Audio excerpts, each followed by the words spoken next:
Assalamualaikum warahmatullahi wabarakatuh. Halo, apa kabar semuanya? Alhamdulillah pada pagi hari ini kita masih bisa berkumpul di tempat ini dengan keadaan sehat walafiat. Dan Ibu berharap adik-adik semuanya bisa mengikuti pembelajaran pada hari ini dengan tetap semangat. Baiklah, sebelum pembelajaran dimulai, marilah kita berdoa bersama. Berdoa dimulai.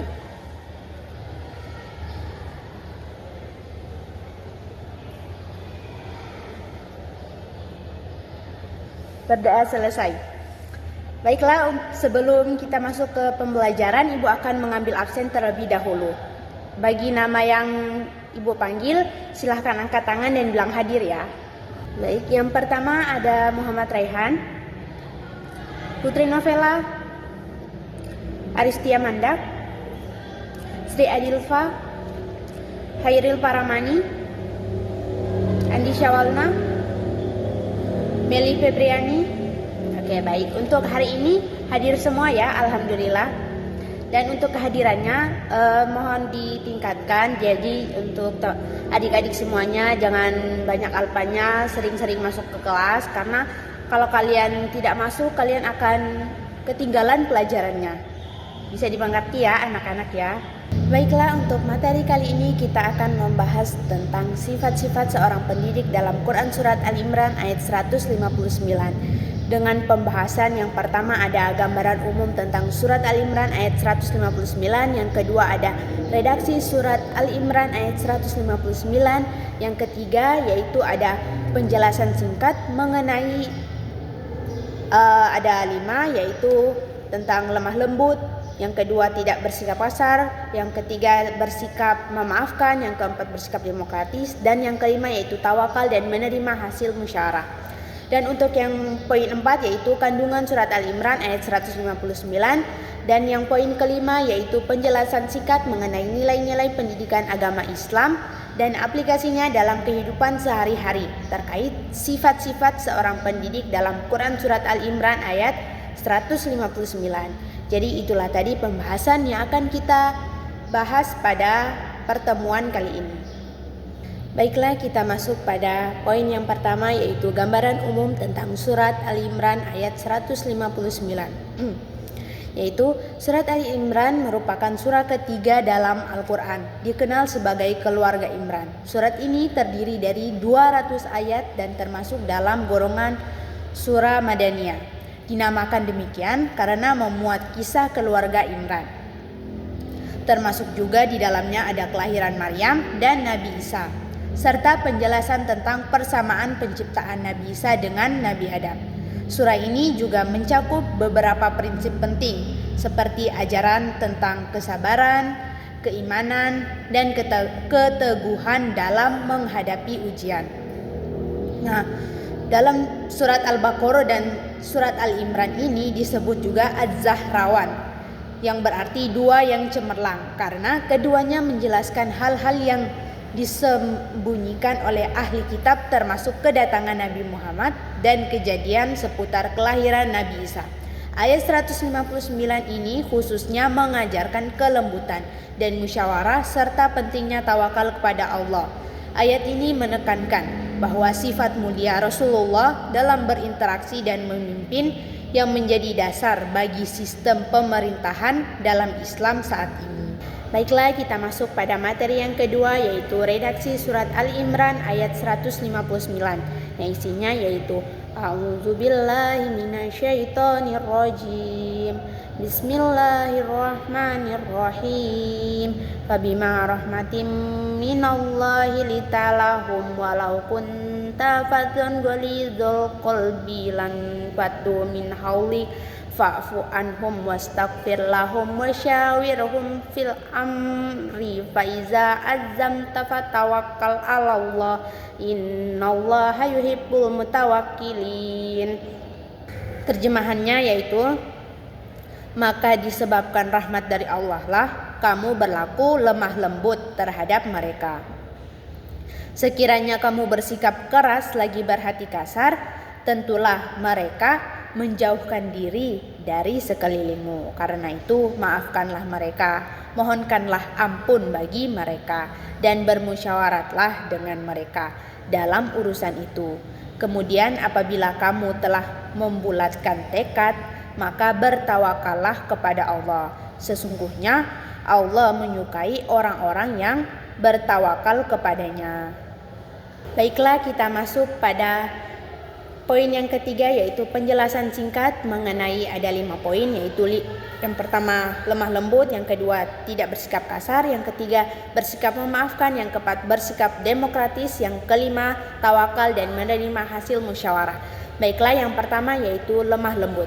Dalam surat Al-Imran ayat 159 menjelaskan bahwa kelembutan Rasulullah adalah wujud rahmat Allah yang memudahkan beliau mendekati dan dicintai oleh para sahabatnya. Sifat lemah lembut ini sangat membantu dalam dakwah, karena pada zaman itu masyarakat Arab jahiliyah umumnya keras dan kasar. Kelembutan beliau membuat orang-orang tertarik untuk masuk Islam dan para sahabat merasa dekat dengannya karena kelembutannya tadi. Meskipun lembut, Rasulullah tetap tegas dan kebenaran dan mengedepankan amar ma'ruf nahi mungkar, memastikan keseimbangan antara kelembutan dan ketegasan dalam memimpin dan berdakwah. Baiklah, untuk poin yang kedua yaitu tidak bersikap kasar. Nah, dalam ayat ini menekankan bahwa kelembutan dan kebaikan hati Rasulullah adalah alasan utama para sahabat senang berada di dekat beliau. Jika beliau bersikap kasar atau keras hati, mereka pasti akan menjauh. Menurut Ibnu Katsir, kelembutan ini adalah rahmat dari Allah yang membuat para sahabat merasa nyaman dan penuh cinta kepada beliau, sehingga mereka mengikuti beliau dengan sukarela dan tanpa rasa terpaksa. Kita masuk pada yang ketiga, yaitu bersikap memaafkan. Yaitu pada ayat ini mengajarkan agar Rasulullah memaafkan kesalahan para sahabatnya dan memohonkan ampunan kepada Allah untuk mereka. Menurut Ibnu Jarir At-Tabari, Allah meminta Nabi Muhammad untuk memaafkan ketidaksempurnaan yang mungkin menyakitkan dan berdoa agar Allah mengampuni dosa-dosa mereka. Meskipun Rasulullah sering dizalimi, beliau tetap memaafkan dan bahkan mendoakan kebaikan bagi mereka yang berbuat salah kepadanya.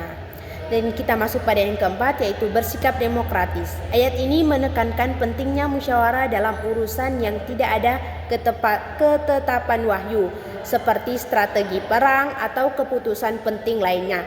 Para ulama memiliki berbagai pendapat tentang maknanya, termasuk tujuan musyawarah untuk membina kebersamaan dan menenangkan hati para sahabat.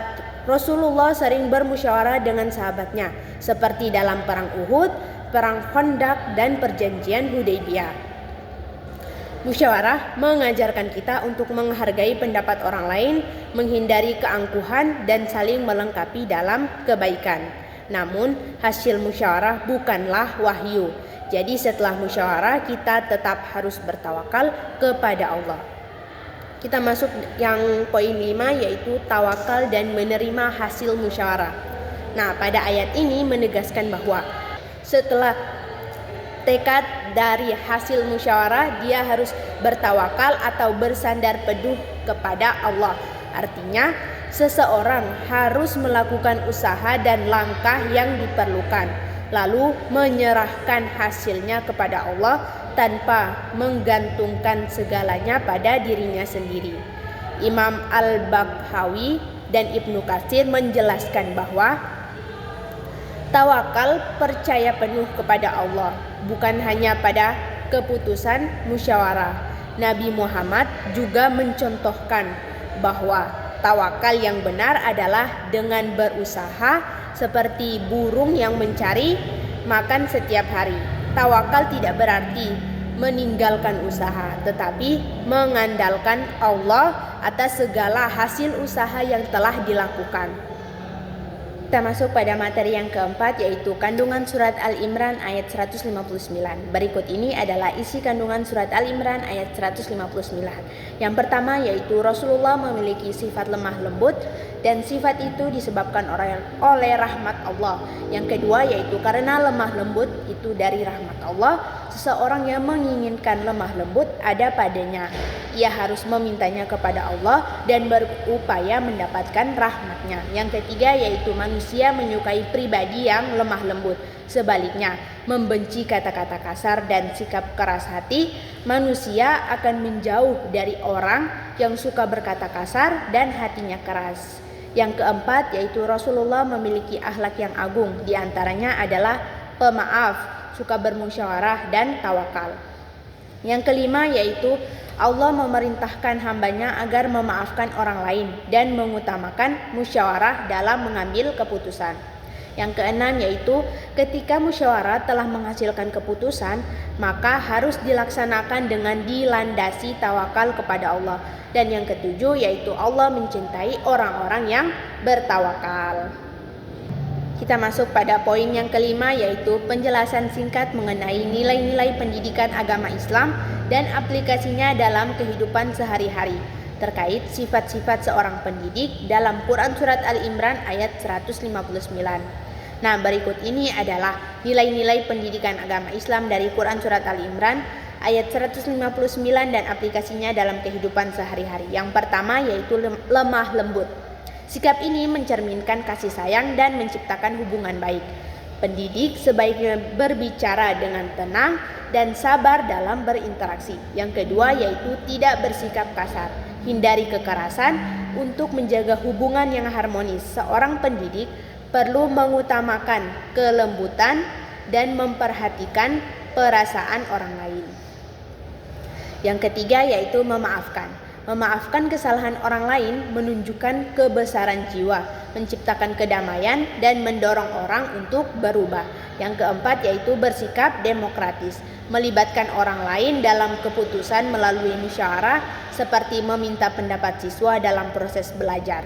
Yang kelima yaitu tawakal, berserah diri kepada Allah setelah usaha menunjukkan keyakinan kepada takdirnya, menenangkan hati atas hasil usaha. Yang keenam yaitu menerima hasil musyawarah, menghargai keputusan bersama dengan lapang dada dan melaksanakannya penuh tanggung jawab. Nilai-nilai ini membantu pendidik menciptakan lingkungan belajar yang positif dan harmonis. Alhamdulillah, pembelajaran pada hari ini telah selesai dan kalian mengikuti pembelajaran hari ini dengan semangat. Dan Ibu berharap kalian mengikuti pembelajaran di hari-hari selanjutnya juga tetap semangat seperti ini ya. Dan karena pembelajaran kita hari ini sudah selesai, waktu kita juga sudah habis, kita cukupkan sampai di sini saja dan kita bertemu di pertemuan nanti selanjutnya. Apabila banyak kesalahannya, Ibu minta maaf. Wabillahi taufiq wal hidayah. Wassalamualaikum warahmatullahi wabarakatuh.